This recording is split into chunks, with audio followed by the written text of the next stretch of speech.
Let's all do it together. Unless you have health problems, if you are willing to take this challenge, we're just going to hold our breath for 15 seconds. Take a deep breath in. Go to take a deep breath out now. Exhale, exhale, exhale. Exhale it out. Stop breathing. Time us. Remember, you can breathe anytime you want to if you need to. I just want you to notice how this feels.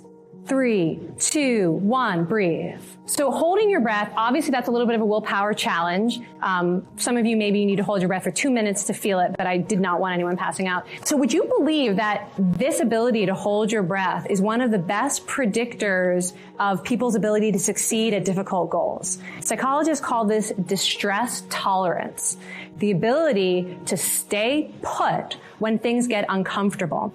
So I want to tell you now about a small intervention that teaches people how to sort of hold their breath, but not exactly. How to basically ride out physical discomfort that gets in the way of making a difficult change. I'm going to tell you about 2 different studies that are basically using the same technique. So you can kind of pick your willpower challenge here.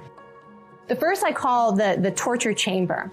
And this was a study of smokers who wanted to quit but had been unable to. And the researchers asked the smokers to abstain from smoking for 24 hours, sort of a first challenge, and then to come into the laboratory with a fresh, unopened pack of their favorite brand of cigarettes. So all the smokers show up, they've got their pack, they are desperate for a smoke, and they even carbon monoxide tested them to make sure they hadn't smoked. So they were ready for a cigarette.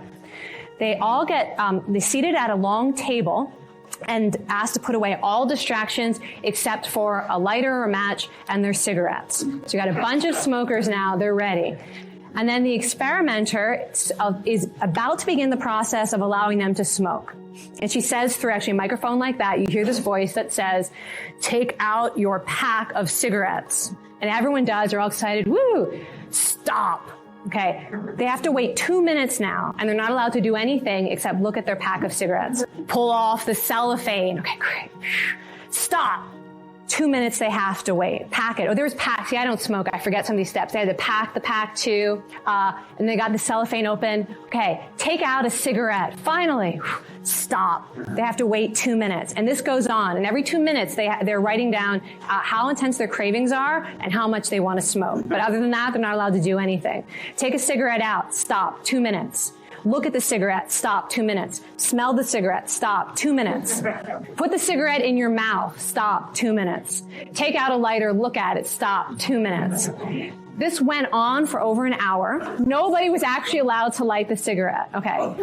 So here's I didn't tell you what the actual intervention was yet. Half of them before this happened had been taught a technique called surfing the urge, in which you learn to pay attention to the physical discomfort of wanting something. You give it your full attention, and you trust that you can tolerate those physical sensations.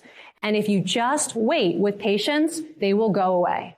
That any craving, any emotion will eventually pass if you can just breathe and wait it out, that you don't have to act on every impulse or emotion. So that's the technique they were taught. They were surfing the urge. They were imagining those cravings as a wave that they were getting on, and they were just going to breathe, and they knew that it would eventually end, just like a wave. Before I tell you the results of this study, let me just give you the food one. The food went a little bit different. They took people who had problems with self-control around food, especially sweets, gave them a clear container of Hershey's Kisses, transparent container, and they had to carry that box of Hershey's Kisses around with them for 48 hours, and were not allowed to eat a single one.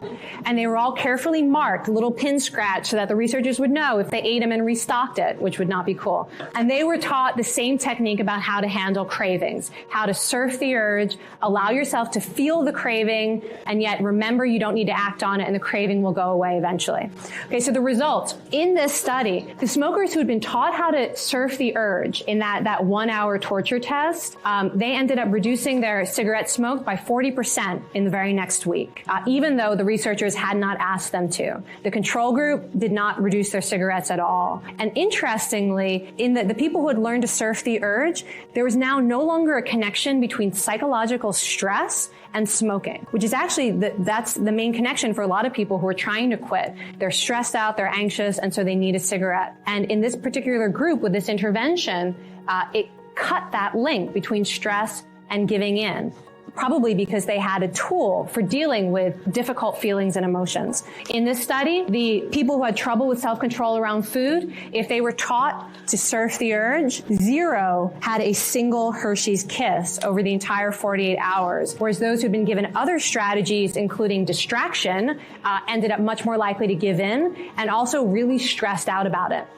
So these are just 2 different examples of how surfing the urge can give us a lot of willpower for the things where we need willpower. You know, a lot of times I hear people talk about how important it is to build good habits, but the reality is sometimes you need strength to do something difficult. And there's no habit in the world that's going to make you not want a cigarette when you see it, or want a donut when you see it, or make you want to avoid something because you're anxious. There's a real impulse and a real feeling that you need to deal with. And this power of acceptance seems to be the best strategy for dealing with these difficult emotions, these difficult thoughts, and these difficult cravings. And any attempt to kind of push them away or get rid of them backfires, but being able to ride them out and imagine them as passing experiences that you don't need to act on has been shown to help a lot of different willpower challenges, including the kind of anxiety that leads us to not do things we know we should do. Intrusive thoughts, you know, that's a real willpower challenge. Sometimes our mind goes places we don't want it to go, to memories or to things we're imagining or to negative thoughts about ourselves and others. And research shows you can apply the same technique to a negative thought without having to act on it. It's been shown to improve weight loss. This technique of learning how to accept your own cravings tripled the long-term 1-year weight loss success rate among people who were in a really standard weight loss program. If you want to apply this technique to any willpower challenge yourself, here's what that small intervention would look like for yourself.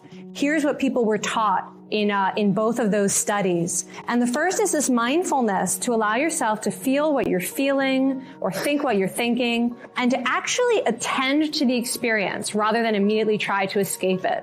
So if you're hungry, actually notice, like, what does hunger feel like in my body? Or if you're anxious, what does anxiety feel like in my body right now? And then to actually just breathe it out. Use the breath as a source of stability. You know what you're feeling.